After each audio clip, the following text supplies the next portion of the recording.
Hello, Sally Bonani. And welcome to this show called Incredible Farmers. We are going to take you through Tuta Absoluta.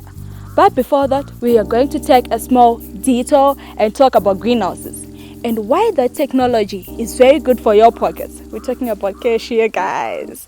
And please, don't say I didn't tell you. We are also going to have a series on Irish potato.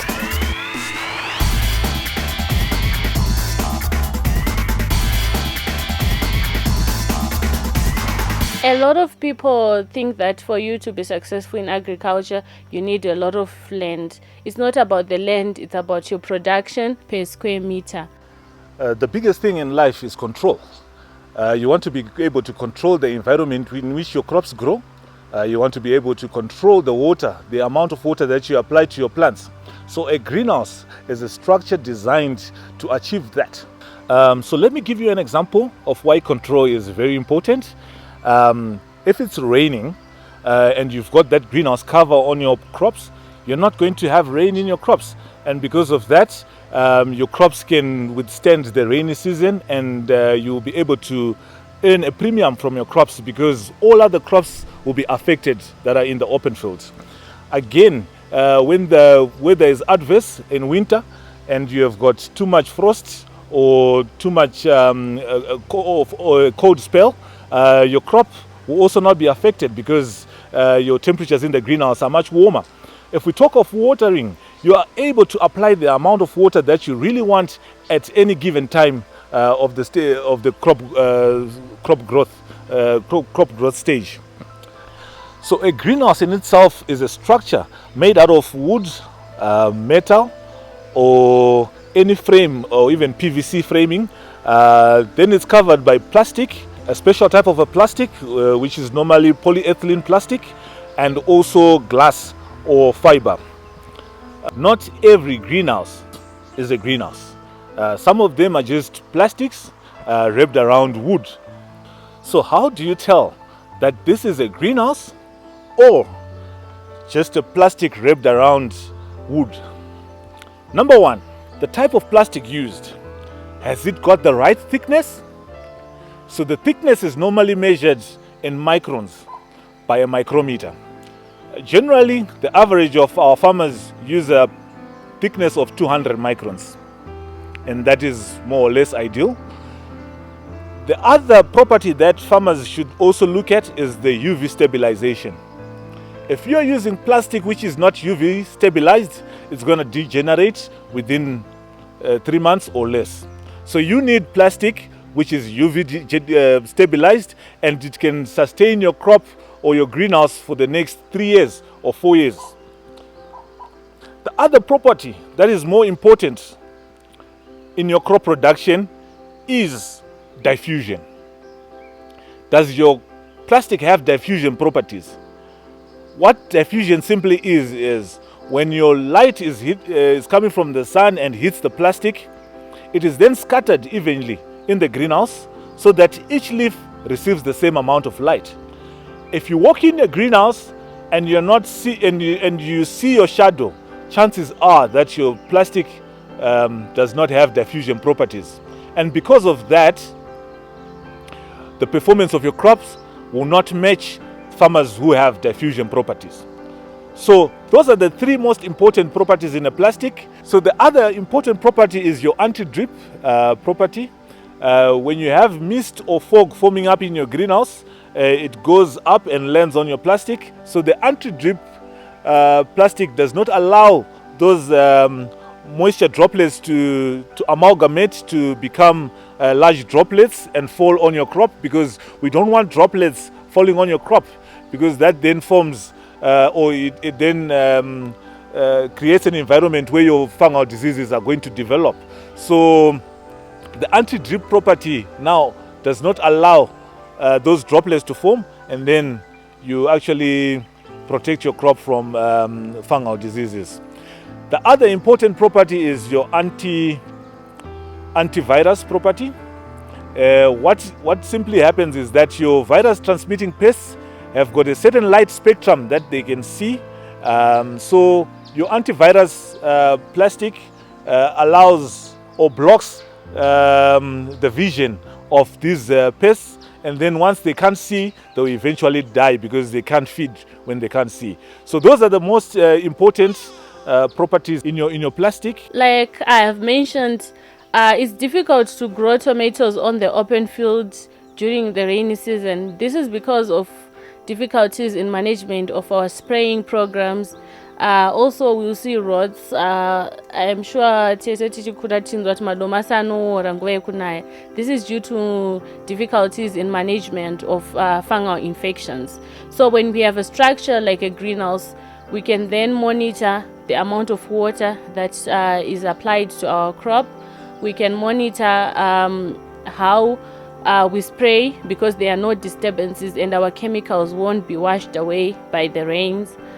So this is a great advantage. It's also good because there's less competition on the market during the rain season, so farmers tend to make more profits.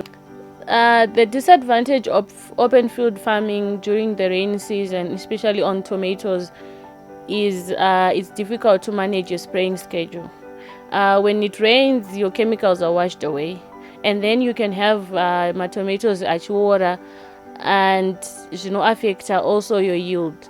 When you put a structure like a greenhouse, you can manage the amount of water and the exposure of your plants to water, and mostly you have controlled water using drip irrigation, and there's no direct washing away of leaves.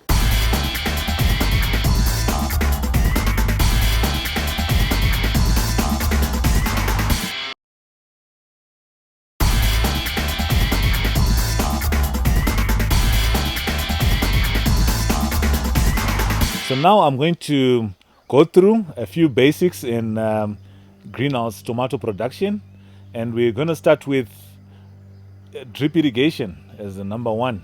So in a greenhouse, we use drip irrigation to irrigate our plants. That's the most preferred irrigation type.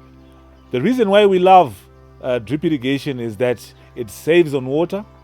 It also saves on time. Those are precious resources in your production, and once you save them, you're actually making a profit for yourself. The other methods of irrigation, such as overhead irrigation, are not ideal, because if you put water on your tomatoes, chances are you're increasing the risk of your plants developing fungal diseases. The water has to go to the roots, and your drip irrigation achieves that. Now, drip irrigation is not expensive, especially in a greenhouse. The benefits that you get out of using drip irrigation are way more than the investment that you put on a drip irrigation set. So if you want to achieve the best results, just go buy yourself drip irrigation. Don't waste time with the buckets and anything else. Drip irrigation is ideal. Greenhouses also have an advantage of temperature control. Most of the structures are built in a way that you can control the amount of air that passes through the structure. So when it rains, obviously your crops won't be exposed.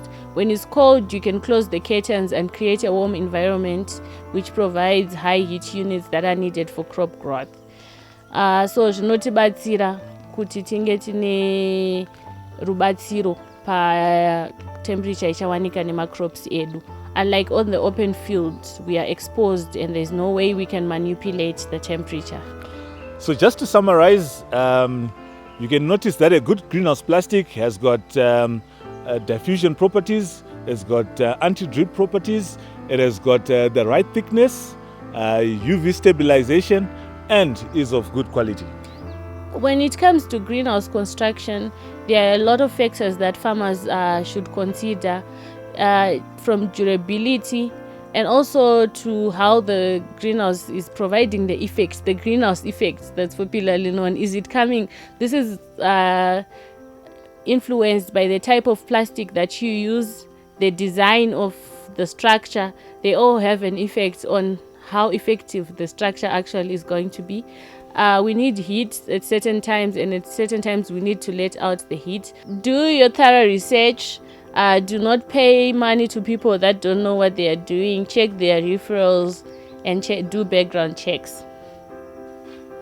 A greenhouse is not supposed to leak. Tikaona mvura yakupinda mugreenhouse medu zvinogona kutiunzira matambudziko akasiyana siyana. Firstly, if water leaks in and seeps through into the greenhouse, we may have algae forming. It can cause fungal infections, and overall it can affect the temperature in the greenhouse. When temperatures drop, the amount of heat units that are provided or needed for crop growth are reduced, and it may not serve the effects that it's supposed to, and our crops may not grow and provide maximum yield that we need. A greenhouse is not supposed to have openings. If we have openings, it means we are having a circulation of air. We are not keeping the warm air that we need, and the famous greenhouse effect is not happening. Also, when it's during the rainy season, we can have water seeping in through, which can cause a lot of fungal infections to our crop and also change the temperatures. It is important that farmers construct greenhouses that are strong, that are durable, and do not give such problems. Another advantage of using drip irrigation is that you can apply your fertilizers through the fertigation tank or the fertigation system. That again eventually leads to the saving in time. So there are basic maintenance practices that you have to do with your drip irrigation.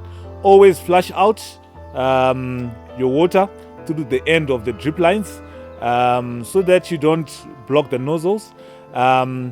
You also need to regularly clean the filter. That is very important. When your filter is clogged, you want to clean it so that you allow fresh water to be passing through it.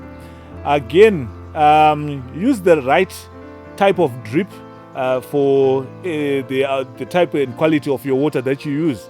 I've noticed that if you're using a drip line which has got slits like your T-tape, that is actually good for salty water, and your nozzles are good for any fresh water that you would have. Let's talk about nutrition. A good tomato farmer should be able to see if his crop is well nutritioned or there are deficiencies in there. There are simple indicators to show you if your crop is doing well on nutrition. Your thick stems, those are one of the indicators that will tell you that the nutrition program is more or less okay. You can also look at the color of the leaves. Those again will tell you whether you might need to be adding more nutrients or not. Again, when you look at the rate of growth of your plant, as it grows very fast or is it growing very slow, all that can help you check on the nutrition of your crop. I've noticed in some crops that are well fed, you can see the leaves, they have a zigzag pattern, and that can be a sign of overnutrition. When you see that, you should be able to adjust your fertigation program. All these nutritional factors go back to your soil analysis and design of your fertigation program. So your fertigation program should be designed in a way that addresses the nutritional requirement of your tomatoes from transplanting right through to the end of harvesting.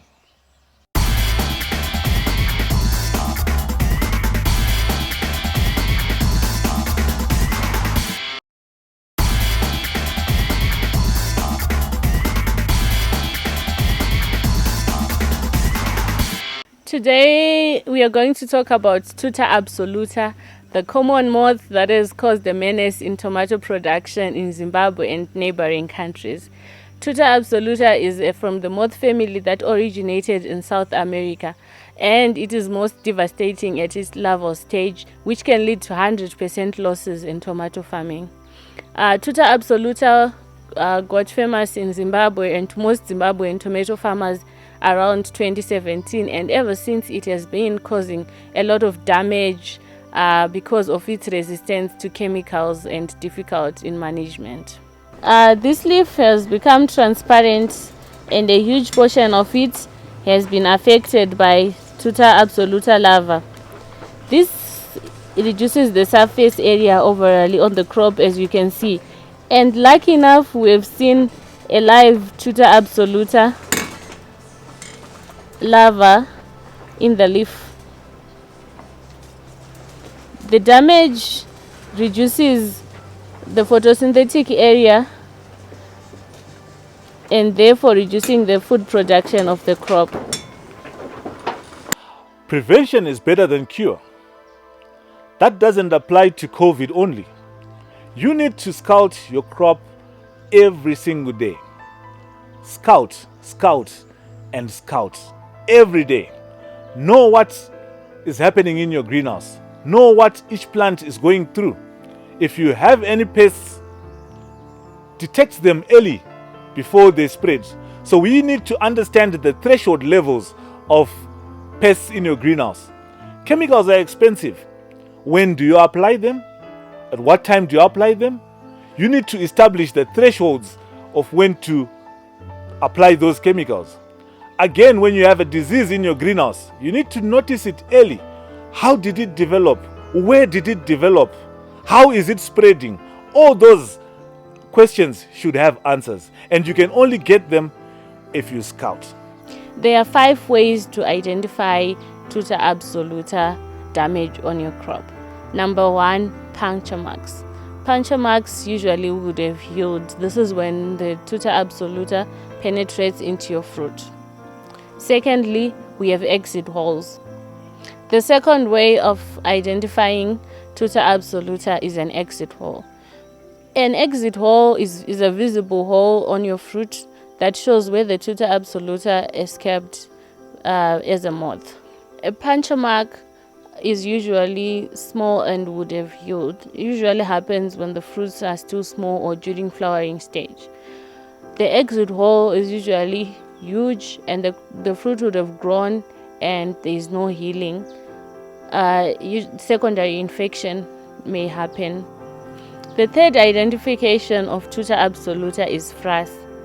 Frass is the waste material that is produced by the Tuta larva.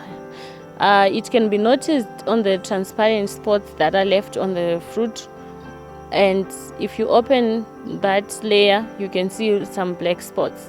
That is what we call frass.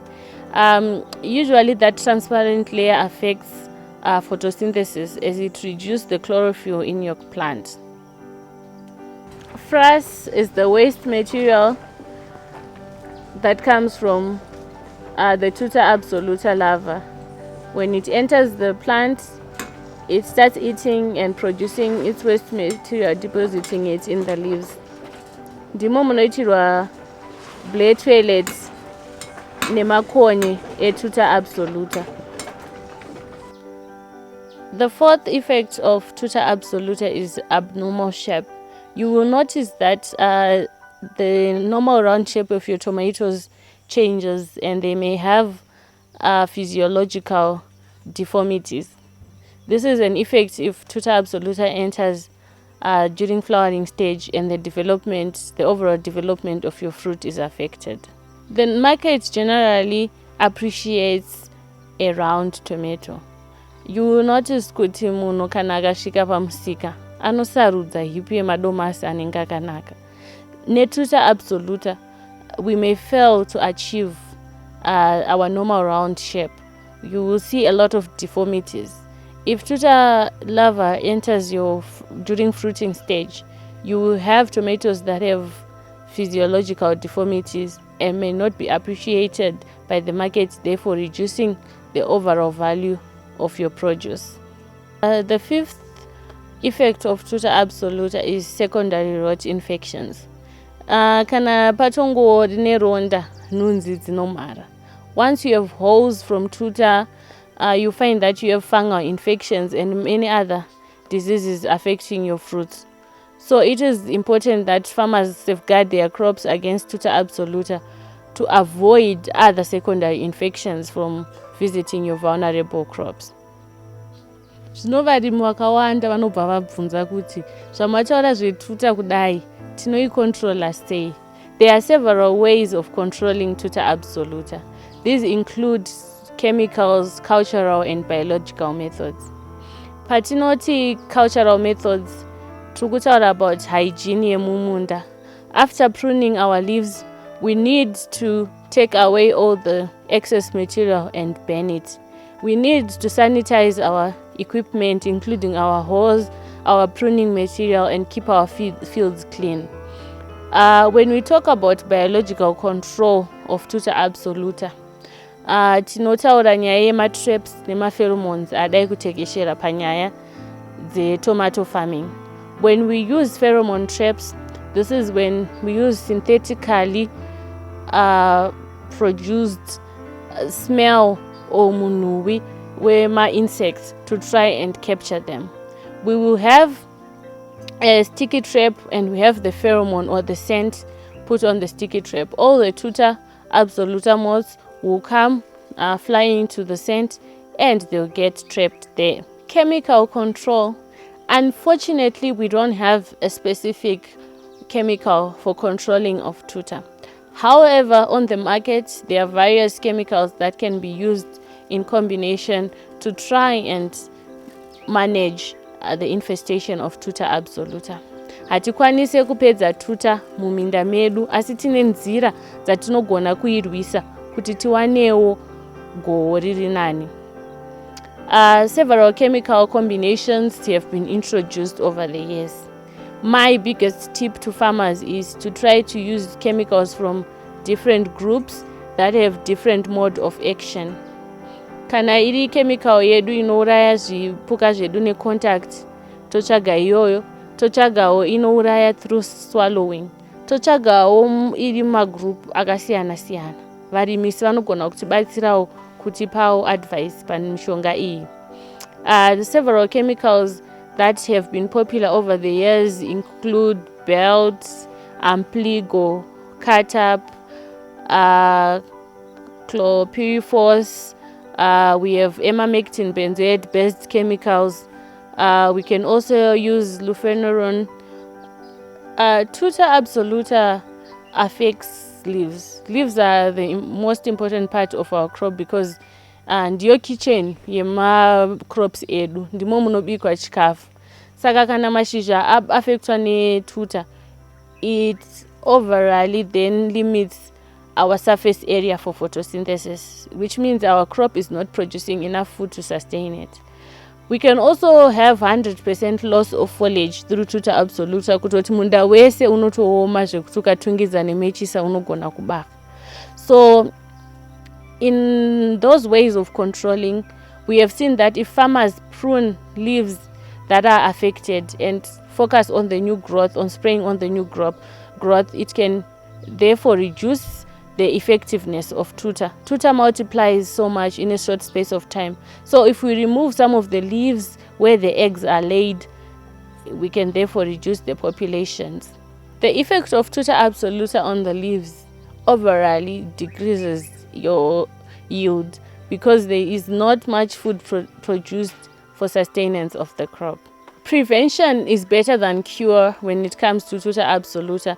I encourage farmers by all means to try and prevent the damage, because when controlling Tuta, including methods like pruning, over pruning, it can affect your yield size. As we see here, the size of fruits has drastically reduced because all the leaves were removed when they were affected by Tuta Absoluta. Now the crop has to wait on the new vegetative growth for the fruit size to increase. Well, that's a wrap. That's it for today. I hope you enjoyed the show. If you have any questions, if you have any problems or anything that you need troubleshooting, just get in touch with us.